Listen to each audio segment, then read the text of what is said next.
இது பருத்தியூர் பகுதி, தாராபுரம் அருகே உள்ள பருத்தியூர் பகுதி. இந்த பாறை அமைப்பு வடக்கு 60 டிகிரி கிழக்கு, அதாவது வடகிழக்கு தென்மேற்கு திசையில் அந்த பாறை அமைப்பு கிடக்கு. ஸோ இதுக்கு பெர்பெண்டிகுலராக கிழக்கு மேற்க நம்ம ஸ்கேன் பண்ணணும். இதுதான் ஜியாலஜி பாறை அமைப்பு. ஒரு இடத்துல ஆய்வு பண்ணி செய்யறதுக்கு முன்னாடி அந்த ஏரியானுடைய பாறை அமைப்பு நமக்கு கண்டிப்பாக தெரிஞ்சிருக்கணும்.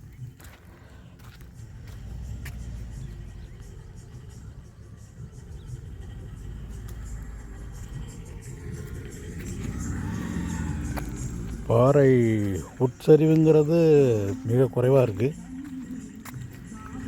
அது ஏறக்குறைய மேற்க நோக்கி உட்சரிவு காணப்படுது.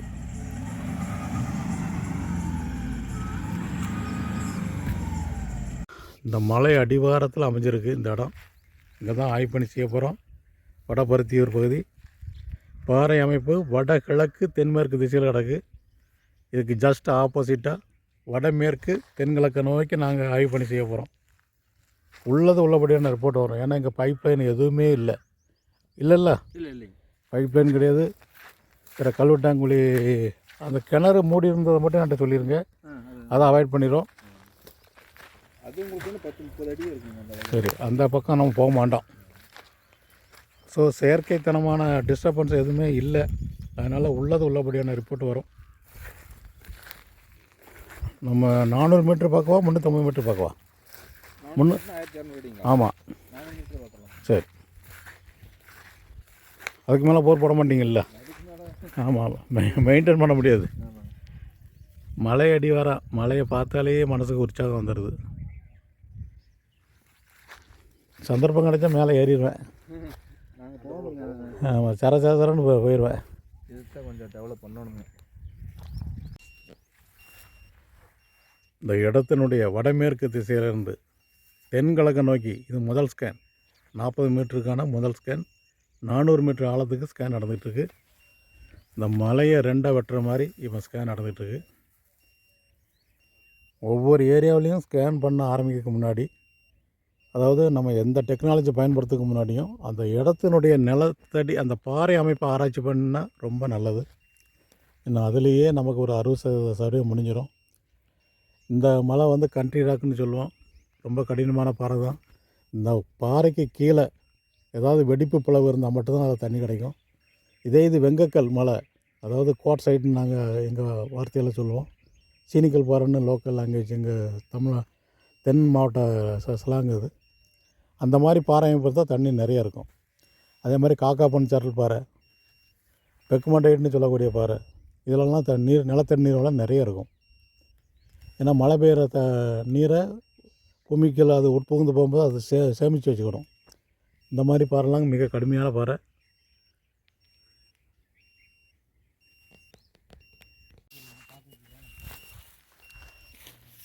தென்கிழக்கு நோக்கி இது 2வது ஸ்கேன் நடந்துகிட்ருக்கு. 400 மீட்டர் ஆழத்துக்கு.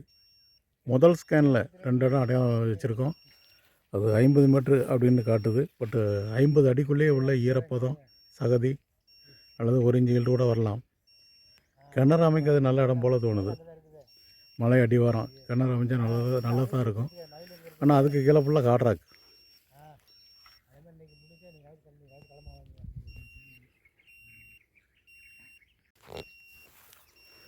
தென்கிழக்கு நோக்கி இது 3வது ஸ்கேன். 40 மீட்டருக்கான 3வது ஸ்கேன். 400 மீட்டர் ஆழத்துக்கு ஸ்கேன் நடக்கு. 2வது ஸ்கேனில் ஒரு இடம் அடையாளம் வச்சுருக்கோம். அதுவும் 50 மீட்டருங்கிற டெப்த்தை காட்டுது. அநேகமாக 50 அடி 60 அடி தான். அது கீழே ஃபுல்லாக ராக்கு. அதுவும் கிணறுக்கு தான் சுட்டப்பலாக தெரியுது.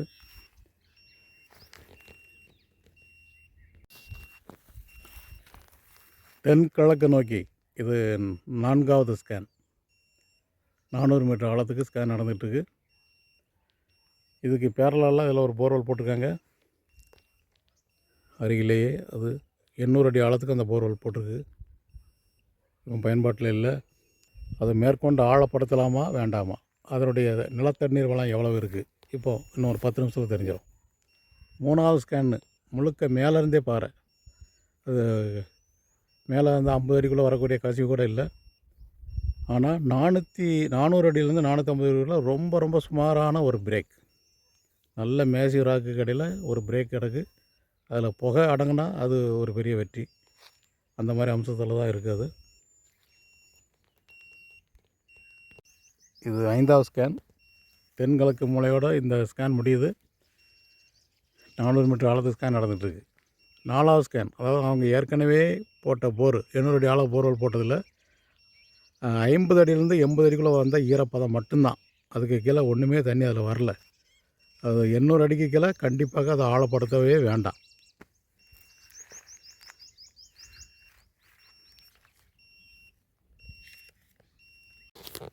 இது 5வது ஸ்கேன் உள்ள அடையாளம். 50-60 அடிக்குள்ளே ஒரு ஈரம் சகதி. அதுக்கு கீழே 400 மீட்டர் வரைக்கும் ஒரு பிளவு கிடக்கு. ஆனால் ஏறக்குறைய எம்டி பிளவு, ஈரம் சகதி அந்த மாதிரி இருக்குது. ஒரு பெரிய வெடிப்பு கிடக்கானா. ஸோ நிச்சயமாக இதில் ஆழமாக போர்வெல் போட்டால் ஒரு பவர் பம்ப் ஈல்டு வருங்கிற அம்சம் இந்த 5 ஸ்கேன்லேயும் எதுவும் அமையலை.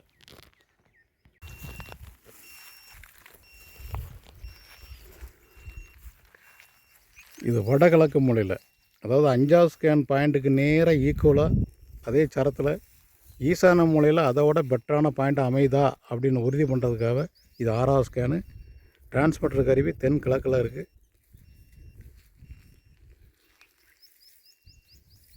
5வது ஸ்கேன் பாயிண்ட் என்னென்னா 45 to 65 அடிக்குள்ளே ஒரு ஈரம் சகதி அல்லது அதிகப்படி 1 இன்ச்சு தண்ணி. கீழே வந்து வெடிப்பு, நல்ல வெடிப்பு இருக்குது. ஆனால் அதில் உயிரோட்டமாக நிலத்தடி நீர் வளம் அவ்வளோவா இல்லை. அதே நிலத்தடி நீர் வளம் கீழே போய் டீப்பராக அதில் இருந்துச்சுன்னா சூப்பராக இருக்கும். இந்த 6வது ஸ்கேனோட ஜியாலஜிக்கலி இந்த இடம் ஃபுல்லாகவே கவர் ஆகுது. கரெக்டாக அந்த பாறை அமைப்புக்கு பெர்பெண்டிகுலராக எல்லாமே ஸ்கேன் பண்ணி முடித்தாச்சு.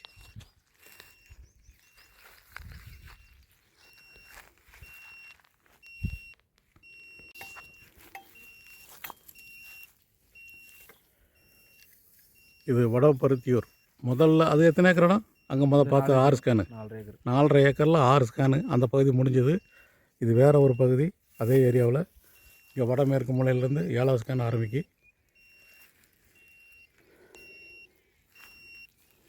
அங்கே 6வது ஸ்கேனில் ஒரு இடம் அடையாளம் வச்சுருக்கோம். 450 ஒரு சுமாரான ஒரு வெடிப்பு, பாறை வெடிப்பு இருக்குது.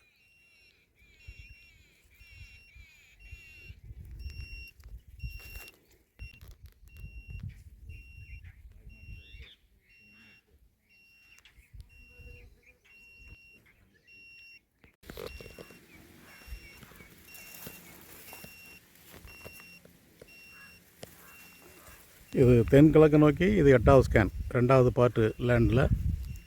முதல் ஸ்கேனில் 5.25 மீட்டரில் ஒரு 45 அடியிலேருந்து 65 அடிக்குள்ளே ஒரு கிணறு அடைக்கக்கூடிய அம்சமுள்ள ஒரு இடம் தான் அமைஞ்சிருக்கு.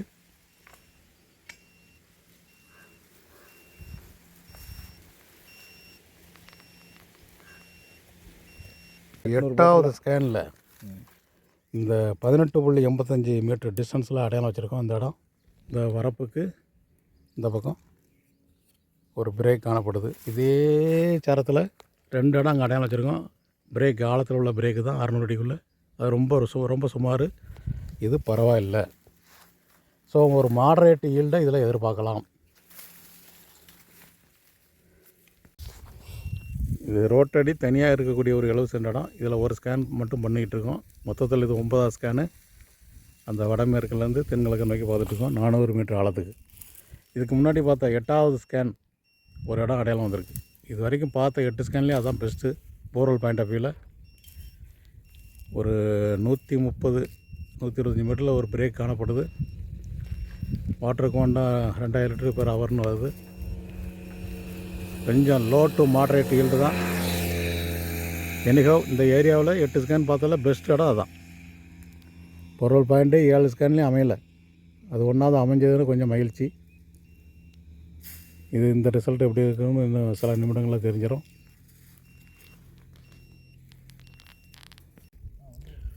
ஸோ இந்த 9வது ஸ்கேனில் 14வது மீட்டர் டிஸ்டன்ஸில் ஒரு 50-60 அடிக்குள்ளே ஒரு வாட்டர் பாடி. ஸோ கிணறுக்கு தான் இது சூட்டபுள். இவங்க இந்த 70 சென்ட்டுக்காக ஒரு கிணறு அடிக்க முடியாது. ஒரு 20 அடி மட்டும் அவுட்ரு வரைக்கி அதிகப்படியான ஆழம் 350 அடி ஆழம் மட்டும் போட்டு கம்ப்ரஸர் வச்சுக்கலாம். கீழே ஆழத்தில் ஒன்றுமே இல்லை.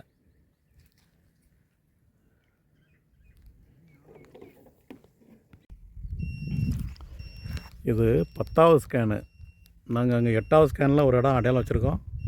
அதுக்கு நேராக பேரலெல்லாம் அதை விட பெட்டரான சாரம் வருதா இல்லையான்னு தெரிந்து கொள்வதற்காக இந்த இடத்துல இந்த ஸ்கேன் நடந்துகிட்ருக்கு. 10வது ஸ்கேன். இன்னும் இவ்வளோ இடம் கிடக்கு.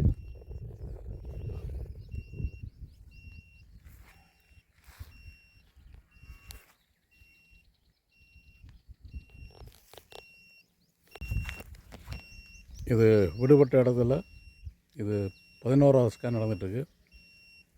10வது ஸ்கேனில் ஒரு இடம் அடையாளம் வச்சுருக்கோம்.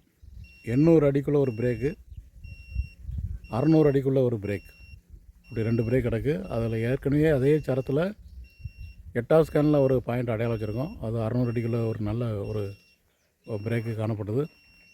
அதே சரத்தில் 800 அடி பிரேக் உள்ள ஒரு பாயிண்ட்டும் அமைஞ்சிருக்கு. இது வரைக்கும் பார்த்த 10 ஸ்கேனில் 8வது ஸ்கேனும் 10வது ஸ்கேனும் பெஸ்ட்டு. மீதி 4 இடங்களில் கிணறு அமைக்கக்கூடிய பாயிண்ட்டு தான் இருக்குது.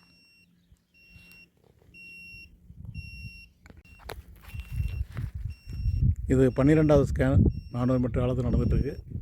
இதில் ஒரு போர் சுமாராக ஓடிட்டுருக்கு. அதனுடைய தன்மை என்னென்னு தெரியும். அது மொத்தம் எத்தனை அடி ஆழம் அந்த போர்? 750 அடி ஆழம் போர்.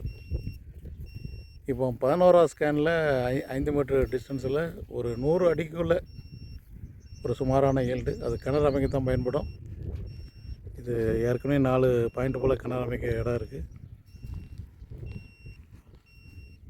அதில் அடையாளம் வைக்கலை.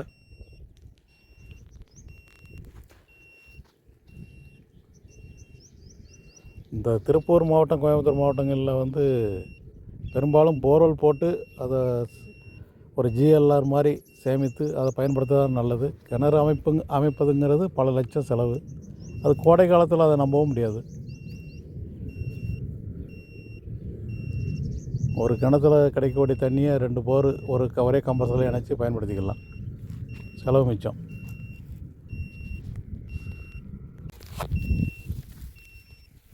இது 13வது ஸ்கேன்.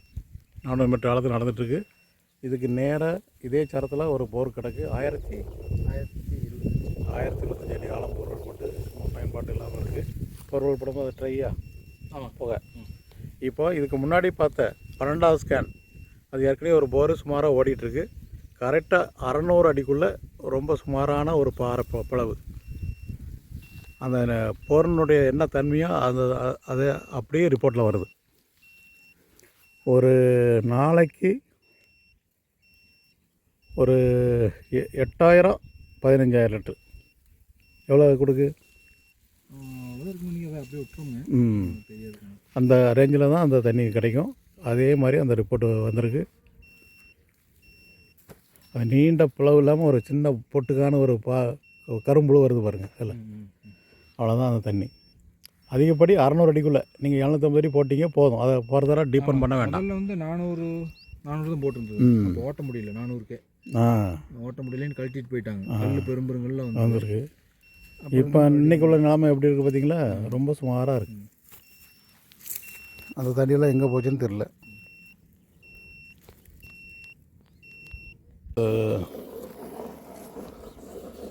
பதிமூணாவது ஸ்கேன் முடிவில் இந்த இடம் நான் நிற்கிற இடத்துல 700 அடியிலேருந்து 900 அடிக்குள்ளே ஒரு சின்ன ஒரு புகை கூட மடங்கியிருக்காது. அந்த மாதிரியான இது ஒரு நாளைக்கு ஏன்னா 2000 லிட்டர் தண்ணி அதிகப்படி எடுக்கலாம். அந்த மாதிரி அம்சம் இதில் தான் இந்த போர் கிடக்கு. 1025 அடி ஆழ போர். கம்ப்ரஸர் பயன்படுத்தலாம். 2000 லிட்டர் தண்ணி வேணும்னா அதை பயன்படுத்தலாம்.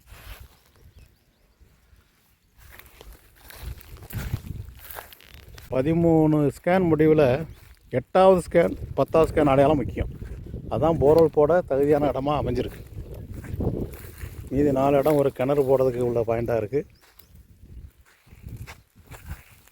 8வது ஸ்கேன் வந்து கொஞ்சம் 600 அடி ஆழத்துக்குள்ளே, 10வது ஸ்கேன் அடையாளம் 1000 அடி ஆழத்துக்குள்ளே பிரேக் ஆகுது. இது முதல் ஸ்கேன் ரிப்போர்ட்டு. கிணறுக்கு அருமையான இடம். இது 2வது ஸ்கேன் ரிப்போர்ட்டு. இதுவும் கிணறுக்கு அருமையான இடம். இது 3வது ஸ்கேன் ரிப்போர்ட்டு, அடையாளம் இல்லை. 4வது ஸ்கேன் ரிப்போர்ட்டு, அடையாளம் இல்லை. 5வது ஸ்கேன் ரிப்போர்ட்டு, இதுவும் கிணறுக்கு தான், நல்ல இடம். இது 6வது ஸ்கேன் ரிப்போர்ட்டு, ஒரு ரொம்ப சுமாரான இடம். 7வது ஸ்கேன் ரிப்போர்ட்டில் கிணறுக்கு உண்டான பாயிண்ட்டு. இது 8வது ஸ்கேன் ரிப்போர்ட்டு, இதுதான் போர்வெல் பாயிண்ட்டு. 8வது ஸ்கேனு. இது 9வது ஸ்கேன், கிணறுக்கு அமைவிடம். 10வது ஸ்கேன், இதுலேயும் ஒரு போர்வெல் பாயிண்ட் இருக்குது. 11வது ஸ்கேன், பாயிண்ட் இல்லை. 12வது ஸ்கேன், இது ஏற்கனவே ஓடி இருக்கிற போர்வெல் பாயிண்ட்டை காட்டுது. 13வது ஸ்கேன், இது ட்ரை போர்னுடைய ரிசல்ட். ஸோ 13 ஸ்கேன் ஆய்வு பணி செய்ததில் 8வது ஸ்கேன் 10வது ஸ்கேன் அடையாளங்கள் மிக முக்கியம். அது ஆழமாக போர்வெல் போட ஏற்ற இடம். 10வது ஸ்கேன் ஆழத்தில் தண்ணி கிடைக்கும். இது 8வது ஸ்கேனு மீடியமான ஒரு தண்ணி.